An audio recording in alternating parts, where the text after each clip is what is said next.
What's going on, everybody? I'm Terrence, and this is Bank Shipping.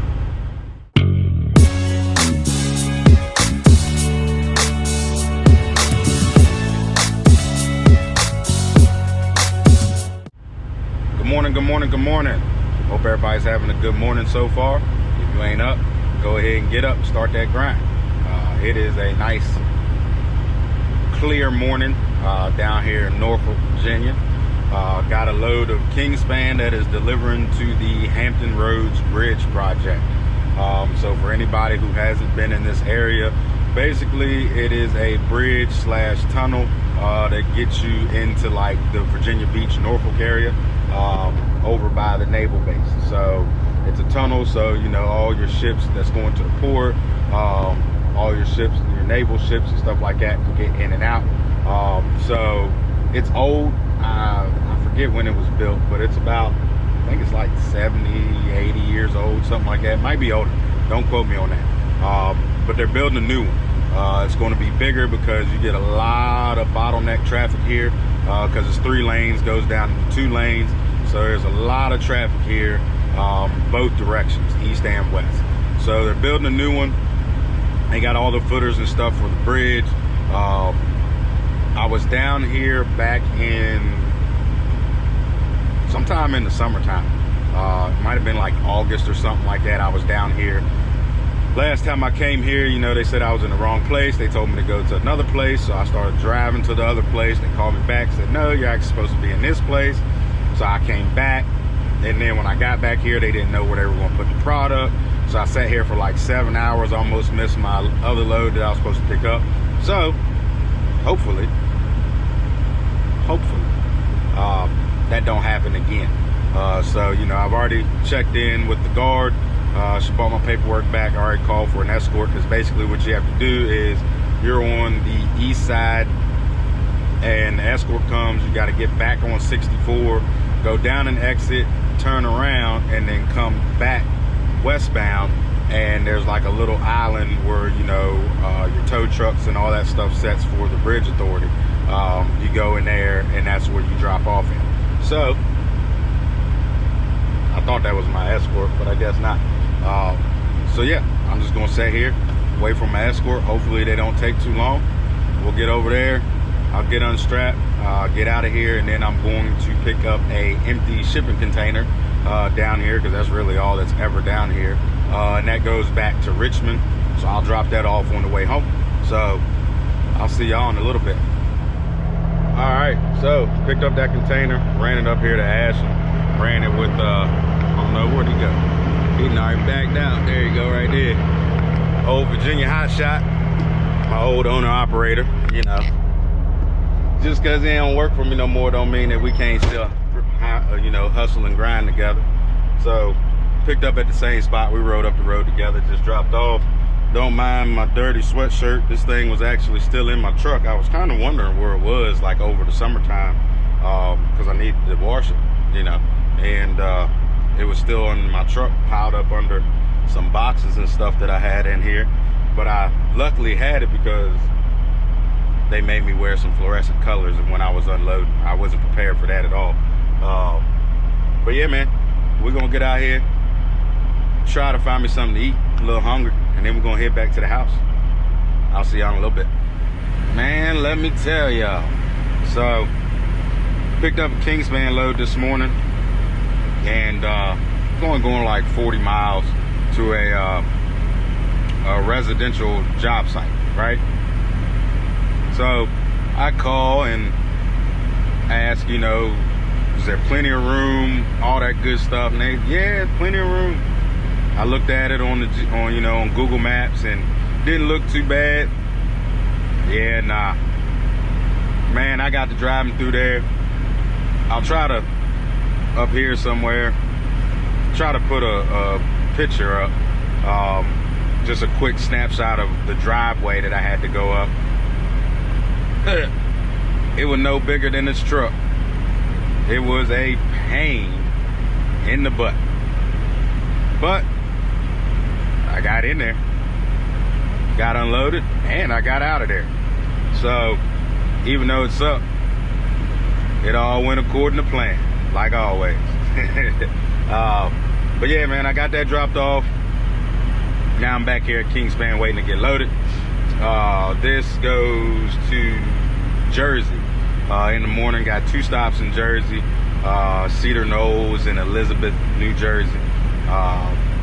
48, it's not even a whole 48-foot load, it's like 45 feet. But one of the stops, they got like 1 skid of the insulation and then the rest house wrap.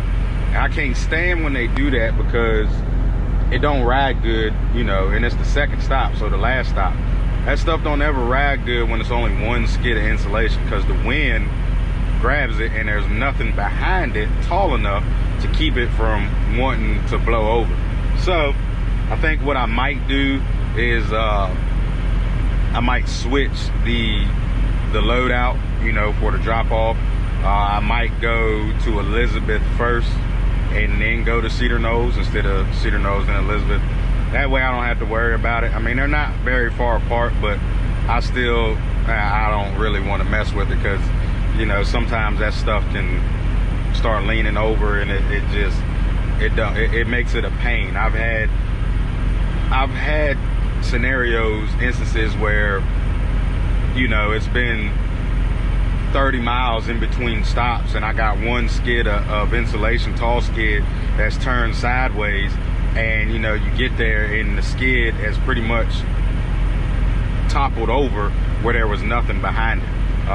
So I don't really want to deal with that. So I might switch the delivery. It don't really matter as long as both of them get there tomorrow. So might do that. I need to go get me a new little module thing for my GoPro, because the little selfie cam, you know, I got an older GoPro that don't have the selfie cam up here in the front. It's got a little mod, you know, that hooks onto it and you flip it up. Well, it fell off my seat and it broke. So I can't really, I mean, the screen itself still works, but it don't like stay up when you flip it up. So we'll see what happens. I can't see my pretty self when I'm talking to y'all, so I don't know if I'm looking at the camera or not. You know what I mean? So might need to get that fixed, but it is what it is. You know, I'm not that worried about it. We'll make it do, you know, we'll make it work. But man, I've been wanting to do a video on this topic for a while, but I just always forget. But I have a lot of questions about, you know, the best route to go. You know, if you have done all your research and you ready to go, you know, the best route as far as leasing under somebody, or, you know, owning your own authority, you know, having your own authority. So, you know, I've never personally leased under someone, so I cannot speak from experience on how it is being a leased driver, leased owner operator. But I did have a leased owner operator, so I can speak on it from the business, you know, standpoint. First of all, don't let nobody down you on any route that you choose. You know, some people, you know, you got those negative Nancy's, man, that just want to look down on everything. There's nothing wrong with being a leased owner operator. You know, there are a lot of drivers out here. I mean, a whole lot of drivers out here. You can go out on the highway and see it. You know, their truck will say leased to so-and-so. There are a lot of leased owner operators. I mean, heck, most of your big brokerages, you know, if they have a trucking company, they're not necessarily asset-based. They have owner operators. You know, you look at big companies like Landstar, Mercer, you know, those aren't their trucks. They're owner operators trucks that are leased onto them. So don't let nobody talk you out of being a leased owner operator. You know, they'll talk about money and stuff like that, but if you find the right company to run under, if that's your choice to be a leased owner operator, if you find the right company to run under, money will not be an issue. All right, because people automatically think that you're going to make more money as an owner operator with your own authority. That's not always the case. You might, you know, I said it in a video, I think it was my last video. You might make more money, but that doesn't necessarily mean that you're going to take home more money. Because you got to think, when you are an owner operator with your own authority, it's a lot more money that comes out your business pockets. A lot more business expenses than if you are a leased owner operator. Now, of course, that depends on the lease company's, you know, their situation, like what their contract is. Some leased, you know, some companies who lease may only take out a percentage. Some may take out a percentage and make you pay for insurance. Some may take out a percentage, make you pay for insurance and fuel. You know, it all depends. Now, before people jump on me, just because a company says that they are going to take out a percentage, make you pay insurance, and make you pay your own fuel, that don't mean they're a bad company. All right. The reason I say that is because a lot of people getting into this business who have no experience or very little experience think that they should be paid top dollar. And that's just not the way that it works. It don't work that way in any industry. You don't go into the corporate world and start off making what managers are making if you've never been a manager, or what the CEO's making if you ain't never been a CEO. You know, if you start at the bottom, you get bottom pay. So don't think that just because they're making you pay a little bit extra things versus the other company, you know, prime example. There may be a company that says, all right, I'm gonna take out, if you're a leased owner operator, I'm gonna take out 20%, make you pay your insurance, your portion of the insurance, and you gotta pay for your own fuel. And then there's another company that say, all right, I'm gonna make you pay 15% and part of your insurance and your fuel. All right, so automatically everybody's gonna think, well, 15% is less than 20, so that's more money in my pocket, right? Well, what if that company that was charging 20% is charging you $500 a month for insurance, and the company that was giving you 15%, is taking 15%, is charging you $1,500 a month for insurance? So you gotta be careful on what the contract is as a leased owner operator. Don't get caught up in the percentages. Don't get caught up in all that stuff. Really do your research and kind of break it down to see what your gross is going to be each month with each company. Because like I said, just because one's taking 15 and the other's taking 20, don't mean the one that's taking 15 is going to yield you more money at the end of the month. So you got to be careful with that. Then another thing too, especially in the hotshot market, a lot of times when people are leasing on hotshots, they tend to take a larger portion of percentage. You know, if you're an owner operator in a semi, they might only take 10-12%, you know, or more. If you're in a hotshot, they might be taking 15 or 20%. And people are like, oh, well, you know, semis are only getting this taken out. Well, the difference is most of the time a semi is bringing in, grossing more money than what you are in a hotshot. So that's why they take out a bigger percentage. You got to remember, it's got to be worth it to that company that's leasing you on, okay? And even 20%, believe me, nothing bad about Virginia Hotshot, you know, my owner operator. But I used to tell him all the time the same thing. It don't matter who you are, how much money you making, 20% of what if I'm taking 20% or 15%, whatever, as a company owner, that is not enough to cover if that lease owner operator goes out and jacks everything up.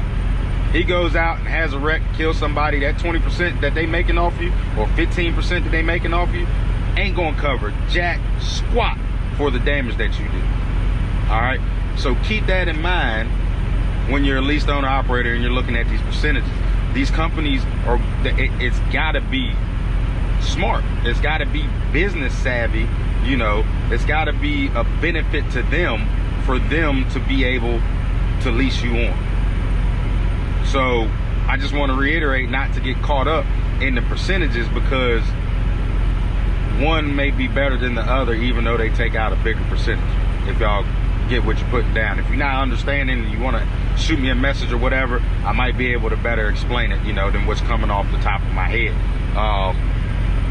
But, you know, the second thing is, on the flip side, owner-operator with your own authority. I've been an owner-operator with my own authority the entire time I've had a trucking business. And I went that route just because I didn't really want to listen to nobody else. I mean, I got tired of listening to other people telling me what I had to do when I had to do it. So I didn't want to have to deal with that. So I went out and got my own authority. Now, I still got some people telling me what I got to do when I got to do it, because that's what customers do. You know, you still have customers. People are still going to give you rules and timelines and stuff like that. So it doesn't all go away. But as an owner-operator with your own authority, the biggest thing you have to remember is you, yourself, if you are driving, if you are the driver of the truck, you're an owner-operator, you drive that truck and you have your own authority, you are two things. You are a driver and a businessman. You're two things, a driver and a businessman. You are a CEO, an owner, a president, whatever you want to call yourself. You are an owner, a businessman, all right? And you have to remember, you have a driver's mentality when you own a business, you're going to go broke. Plain and simple. If you got your own authority, you cannot afford to have a driver's mentality. Now, when I say a driver's mentality, I'm not trying to badmouth drivers, but a lot of drivers out here, all they do is hold that steering wheel, baby. That's all they do. They do this. That's all they do. They hold the steering wheel, they back up to a dock or whatever, get loaded. They hold the steering wheel some more, they back up to another dock or whatever and get unloaded. That's all they care about, make their money. That's the driver's mentality. If you got that kind of mentality, you might want to be a leased owner operator, because then maybe you can get a little bit of help on the business side, all right? But if you an owner operator with your own authority, you gotta have a business mind.